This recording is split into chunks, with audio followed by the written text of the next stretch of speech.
Well, welcome back. Joining us in the studio this week, we're delighted to have Mr. Rick Napolitano. He's the director for the county's Office of Information Technology.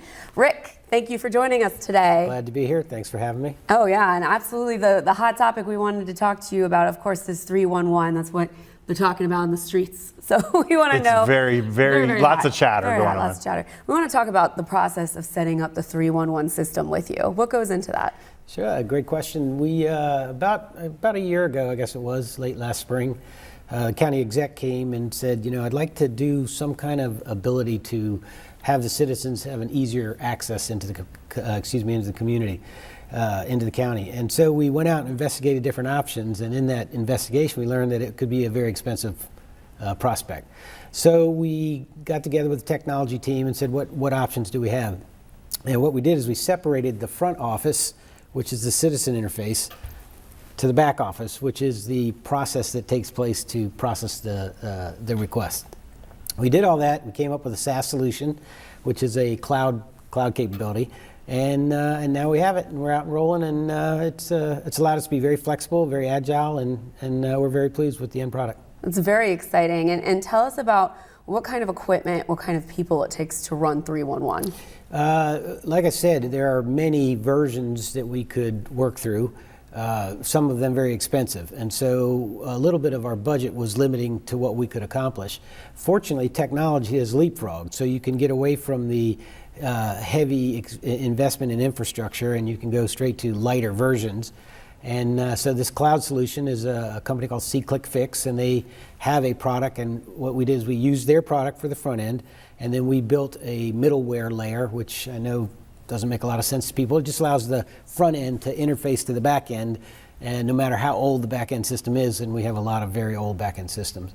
From people perspective, we didn't want to hire a lot of new people, so what we're trying to do is use a daisy chain effect, which allows people in existing jobs to use a time slice of their time, and then the technology on the phone systems would bounce from person to person to person. So effectively we have a virtual call center as opposed to a centralized call center. Okay. I like to call it deputizing. We deputize some people that we knew have been around for a long time, and they know the information. They don't have to look it up. When someone calls, they know, oh, that's inspections and permits, or that's planning and zoning. It gets your call where it needs to go. Right. So we have some really good people in there. That's actually a very good comment, because what we did is we took those people who were very good at their job, and we collected that data and we put it into systems so that now people who are less experienced have the benefit of the knowledge of the people that had more experience. And that was actually a big part of the whole process, putting it together. It's a very good comment. Well, thank you very much. Well, walk us through the app, how the app works. So to use the term of art, how does the back end function? When someone is out in their neighborhood and they see a pothole, they take a picture with the app and they file an issue through the mobile application. What happens? That's an excellent question, and what I want to highlight first is the fact that there is a voice component and there is a digital component, and so that allows the full spectrum of our citizens to interface with us. Obviously, those people who are more senior, more familiar with the phone, they want to pick up 311 and they can go to it. Those people that prefer the mobile or prefer the web, either way, can do exactly as you said. They can take a picture, they take a click, and now what that does is it sends the data to our internal systems. Our internal systems then capture that information, and the first thing we do is acknowledge back to the person or the reporting person, hey, we've got your information, which in and of itself is a big step forward, because one of the issues of dealing with the county is I never know what happened. First of all, having a hard time getting in. Second of all, when I report it, the data, I don't know what's been happening. It could sit there for years and years and years and no one know about it. So we immediately go back to them with acknowledgement, we've got your data. Then internally we take that information and we process it in different directions. So if it's an animal control thing, we send it to the animal control people. If it's a roads thing, we send it to the roads people.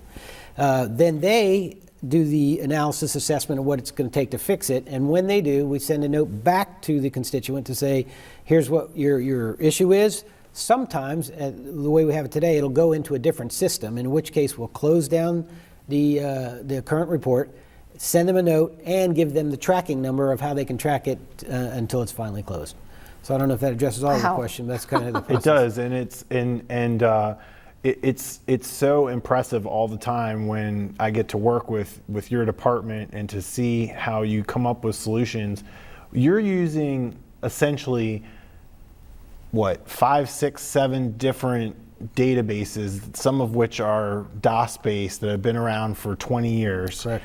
And you get them to talk to the new stuff that's Correct. just coming out. Correct. And so you had to do that with each department to make 311 work. That is correct, Yeah. and that is the challenge, which is one of the reasons we separated the front office, citizen-facing, because that was much easier to do from the back office systems, because we will be many years integrating all of those different systems. We haven't had an opportunity. Thank you for the information about 311. And I'm sure it's going to be a big success, and you get a lot of credit for that because you did a great job with it. But we want to get to know Rick Napolitano a little better. So tell us a little bit about what you did just prior to joining the county, to tell everyone that you may know a little bit about technology. That's a great question. I know you're humble. You don't want to brag. Yeah. I should have that problem. I did come from ARINC. Those people in Anne Arundel County are very familiar with it. It's an airline aviation company. We do a lot of work.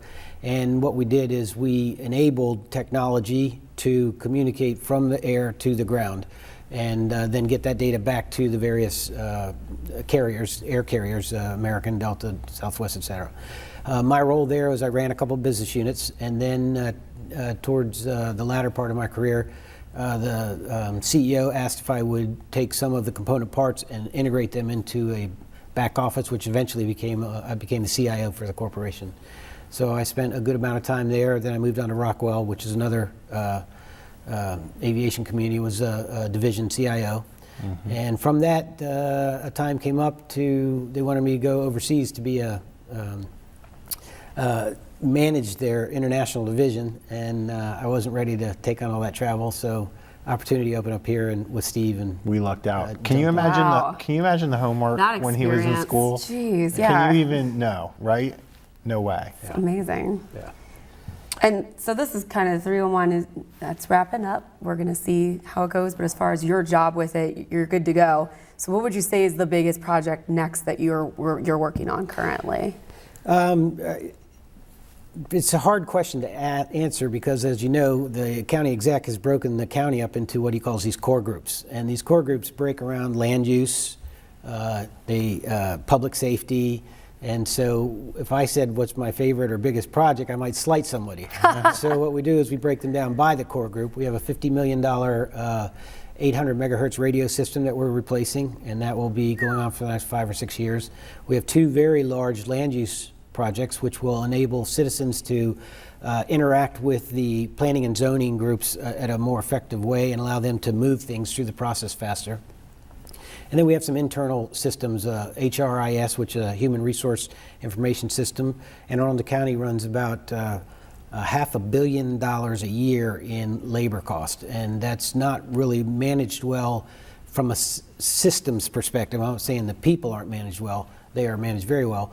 But keeping track of all of that and moving things through the system is we have a lot of efficiencies that we could gain there. And that's like 80% of our budget is personnel. That's so huge. That's correct. I never even thought about how much money that would It's save. a lot of money. Now, All you have to do is save a very small percent of that, and you get some really large Right. numbers. I think I know part of the key to your success is balance, right? I understand that you are also a pastor. Is that correct? That is Tell us correct. a little bit about that. Interesting story. I think shortly out of college, my life was invaded by grace, and then a few years ago, actually almost 7 or 8 now, our pastor's wife died, and he had to leave the ministry for a while. So we were looking for a new pastor, and so I said I would fill in for a short period of time. Well, it ended up being almost a 3-year mission to That's handle great. that. So I was the pastor for a local church in there, enjoyed it immensely. And still I'm assistant pastor at the church. In fact, we got a senior pastor, and I just stepped down to help. Can we give a shout out to the church? Absolutely. It's called Crosspoint Church. Oh, I know where Cross Point Church is. Do you? Yes. Well, please come by. It's right across from the community college. Well, it's easy Excellent. to see why you excel at that. You're an excellent speaker, very engaging, and it was an honor to have you here today. Well, that's kind of you. Thank you Making very much. making waves because of Mr. Rick Napolitano. We'll be right back with more Week in Review right after this. Don't go anywhere. Thank you for coming. Whoa, you